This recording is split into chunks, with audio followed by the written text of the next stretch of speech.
دوسری شادی نہیں کی، حالانکہ معاشرے میں ہوتی رہتی تھی. باقی جو 10 شادیاں ہیں بعد کی، وہ صرف اور صرف دین کے فروغ کے لیے، کیونکہ قرآن یہ کہتا ہے کہ نبی اپنی طرف سے کچھ نہیں کہتے، بلکہ جو اللہ حکم دیتا ہے وہ کرتے ہیں، وہ کہتے ہیں. تو اللہ کے حکم سے باقی کی شادیاں کی. جو غیر لوگ اعتراضات کرتے ہیں، انگلی اٹھاتے ہیں نبی کی باقی شادیوں پہ، وہ یہ سمجھ لیں ہم میں جو بھی 51 سال یا اس سے اوپر عمر کے لوگ ہیں، ان کی کیا خواہشیں رہ جاتی ہیں ان کی سیکس کی. اس ٹائم نبی اکرم صلی اللہ علیہ وسلم پہ اس طرح کے الزام لگانا یہ بددیانتی ہے. نبی نے ایک ہی شادی کی. قرآن میں بھی سورہ نساء کی جو آیت میں آج پڑھوں گا، 1 اور 2 آیت میں اللہ رب العزت نے یہی بات کہی ہے کہ تم 1-1, 2-2, 3-3, 4-4 نکاح کر سکتے ہو. اگر تم انصاف نہ کر سکو تو ایک ہی کافی ہے. تو ایک نکاح جو ہے وہ معاشرے میں اعتماد اور محبت اور آپس میں جو ہے ایک دوسرے کے ساتھ جو ہے محبت کا معاملہ جو قدرتی طور پہ اللہ نے رکھا، وہ ایک نکاح میں کافی ہے. ویسے اجازت ہے، قرآن میں ہی اللہ رب العزت نے نکاح کے بارے میں سورہ روم کی آیت نمبر 30 میں یہ بات کہی ہے کہ میں نے شوہر اور بیوی میں ایک دوسرے کے لیے ہمدردی اور سکون رکھا. اور جو لوگ شادی شدہ ہیں وہ دیکھتے ہیں واقعی جن کی بیویاں بہترین ہیں، اچھی ہیں اور آپ کے مزاج کی ہیں، انہیں زندگی میں کیسا سکون حاصل ہوتا ہے، جیسے جنت میں رہ رہے ہیں. تو اپنے گھروں کو جنت بنانا ہے. بچیوں کی آنے والی کوئی کوتاہی ہو، کوئی کمی ہو، اسے نظر انداز کرنا ہے. جیسے اپنے لیے میں کہہ رہا ہوں کہ اپنے لیے سوچیں، ہماری بیٹیوں سے، ہماری بہنوں سے کوئی غلطی ہوتی ہے تو ہم نظر انداز کرتے ہیں. ایسے ہی ہم جو دوسرے کی بچی لائے، وہ بھی کسی کی بیٹی ہے، کسی کی بہن ہے، تو اس کی غلطیوں کو بھی ہم نظر انداز کر کے چلیں گے. تو آپ یقین کریں جو قرآن میں اللہ نے ہمیں یہ بات کہی ہے کہ تمہیں سکون اور ہمدردی حاصل ہوگی، وہ بالکل جو اچھی لڑکی ہے اگر آپ کے گھر میں آگے وہ نگینی کی طرح انگوٹھی میں پیوست ہو گئی تو آپ کا گھر ابھی سے جنت بننا شروع ہو جائے گا. اور آگے جو نسلیں ہوں گی آپ تصور نہیں کر سکتے وہ کیسی ہوں گی. اس لیے پہلے دن سے طے کر کے معاملہ شروع کریں نکاح کا کہ ہم نے انشاءاللہ تعالیٰ اسی طرح سے عزت دینی ہے، اسی طرح سے سوچنا ہے جو نبی اکرم صلی اللہ علیہ وسلم اپنی بیویوں کے ساتھ محبت کا معاملہ کرتے تھے.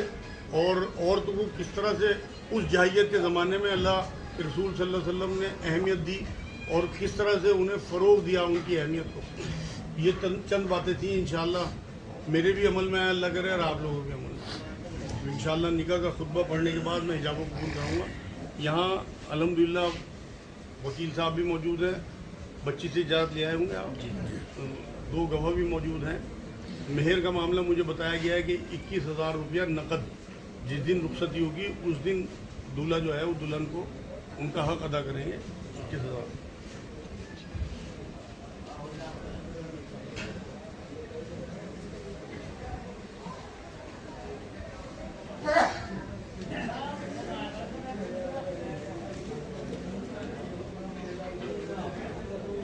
بھائی ذرا سن لیں 1 منٹ، نکاح کا خطبہ شروع ہو رہا بھائی. الحمدللہ رب العالمین والصلاۃ والسلام علی رسول الکریم وعلی آلہ وصحبہ اجمعین. اما بعد، اعوذ باللہ من الشیطان الرجیم، بسم اللہ الرحمن الرحیم. الحمدللہ نحمدہ ونستعینہ ونستغفرہ ونؤمن بہ ونتوکل علیہ. نعوذ باللہ من شرور انفسنا ومن سیئات اعمالنا. من یهده اللہ فلا مضل له ومن یضلل فلا ہادی له. ونشهد ان لا الہ الا اللہ وحدہ لا شریک له ونشهد ان محمدا عبدہ ورسولہ. اما بعد، اعوذ باللہ من الشیطان الرجیم، بسم اللہ الرحمن الرحیم. یا ایھا الذین آمنوا اتقوا اللہ حق تقاتہ ولا تموتن الا وانتم مسلمون. یا ایھا الناس اتقوا ربکم الذی خلقکم من نفس واحدۃ وخلق منها زوجها وبث منہما رجالا کثیرا ونساء واتقوا اللہ الذی تساءلون به والارحام ان اللہ کان علیکم رقیبا.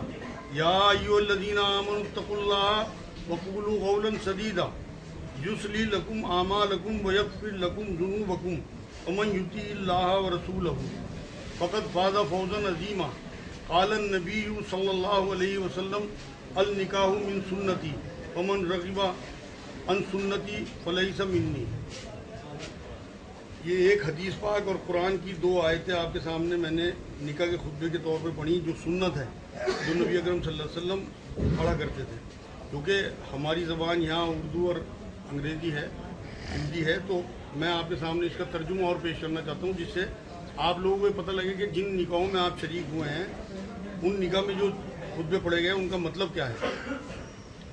ہر قسم کی تعریف اللہ تعالیٰ کے لیے خاص ہے، ہم اس کی حمد و ثنا کرتے ہیں اور اسی سے مدد مانگتے ہیں اور اسی سے مغفرت چاہتے ہیں، اسی پر ایمان لاتے ہیں اور اسی پر بھروسہ کرتے ہیں، اور ہم اللہ تعالیٰ کے سہارے اپنے نفس کی شرارتوں اور اپنے تمام برے اعمال سے پناہ چاہتے ہیں۔ جسے اللہ سیدھی راہ دکھائے اسے کوئی گمراہ نہیں کر سکتا، جس پر اللہ ہدایت کے دروازے بند کر دے اسے کوئی راہ نہیں دکھا سکتا، اور ہم گواہی دیتے ہیں کہ اللہ کے سوا کوئی لائق بندگی نہیں، اللہ ایک ہے، اس کا کوئی شریک نہیں، اور ہم گواہی دیتے ہیں کہ محمد صلی اللہ علیہ وسلم اللہ کے بندے اور رسول ہیں۔ حمد و ثنا کے بعد میں پناہ چاہتا ہوں اللہ کی شیطان مردود سے۔ شروع کرتا ہوں اللہ کے نام سے جو بےحد مہربان نہایت رحم فرمانے والا ہے۔ اے ایمان والو، ڈرتے رہو اللہ سے جیسا چاہیے اس سے ڈرنا، اور نہ مرو مگر اسلام کی حالت میں، یا اے لوگو ڈرتے رہو اپنے رب سے جس نے پیدا کیا تم کو ایک جان سے اور اسی سے پیدا کیا اس کا جوڑا، اور پھیلائے ان دونوں سے بہت سے مرد اور عورتیں، اور ڈرتے رہو اللہ سے جس کے واسطے سے سوال کرتے ہو آپس میں، اور خبردار رہو خرابت والوں سے، بے شک اللہ تم پر نگہبان ہے۔ یہ سورہ نساء کی 1 نمبر آیت تھی۔ ایک اور آیت جو ہے قرآن کی جو پڑھی جاتی ہے سورہ احزاب کی 70-71 2 آیتیں اور چھوٹی چھوٹی، ان کا ترجمہ اس طرح سے ہے: ایمان والو ڈرتے رہو اللہ سے اور کہو بات سیدھی کہ سنوار دے تمہارے واسطے تمہارے کام اور بخش دے تم کو تمہارے گناہ، اور جو کوئی کہنے پر چلا اللہ کے اور اس کے رسول صلی اللہ علیہ وسلم کے اس نے پائی بڑی مراد۔ اب حدیث جو نبی اکرم صلی اللہ علیہ وسلم خطبے میں پڑھتے تھے اس کا ترجمہ: رسول اللہ صلی اللہ علیہ وسلم نے ارشاد فرمایا، نکاح میری سنت ہے، جس نے میری سنت پر عمل نہیں کیا وہ مجھ سے نہیں۔ یہ کل خطبہ ہے۔ اس کے بعد نبی اکرم صلی اللہ علیہ وسلم حجاب و قبول کرایا کرتے تھے، وہ میں اب آپ کے سامنے انشاءاللہ حجاب و قبول کر لوں گا۔ لڑکے کا نام مجھے بتایا گیا فرمان احمد، محمد فرمان، اور ان کے والد کا نام ہے ڈاکٹر رضوان، اور لڑکی کا نام ہے اقرا، اور اس کے والد کا نام ہے محمد سلیم۔ ایسے ہی ہے جی۔ گواہ یہاں موجود ہیں اور وکیل یہاں موجود ہیں۔ فرمان محمد فرمان ابن ڈاکٹر رضوان پٹنی گاؤں کے رہنے والے، ضلع سہارنپور۔ وکیل صاحب اور تمام گواہوں اور ولیوں کی موجودگی میں 21,000 نقد مہر کی عوض میں اقرا بنت محمد سلیم آپ کے نکاح میں دیتا ہوں۔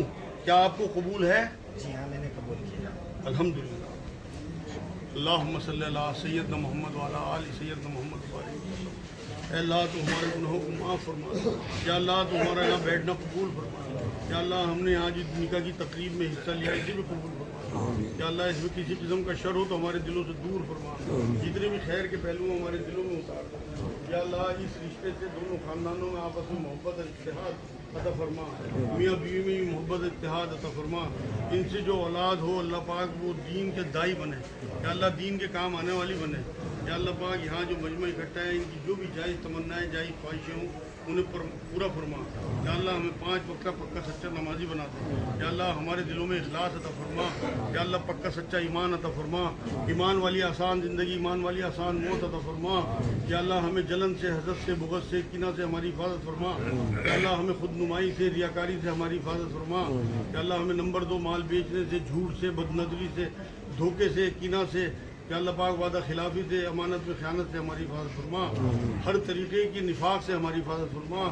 یا اللہ پاک ہمیں پکا سچا ایمان والا بنا دے، یا اللہ ہمارے جو بزرگ چلے گئے ان کی مغفرت فرما، یا اللہ جو زندہ ہیں یا اللہ پاک ان کی بھی مغفرت فرما، یا اللہ ہمیں بڑوں کا احترام اور چھوٹوں سے شفقت کرنے کی توفیق عطا فرما، ہمیں اپنی عورتوں کا احترام کرنے کی توفیق عطا فرما، جو رویہ نبی اکرم صلی اللہ علیہ وسلم اپنی عورتوں کے ساتھ ماں، بہن، بیٹی یا بیوی کے ساتھ کرتے تھے، یا اللہ وہ رویہ ہماری رگوں میں اتار دے، یا اللہ پاک ہم نے یہاں جو بات کی، پڑھا، سنا، یا اللہ سب کو قبول فرما لے، اپنے محض فضل و اپنے کرم سے قبول فرما لے۔ سبحان ربک رب العزت عما یصفون وسلام علی المرسلین والحمد للہ رب العالمین۔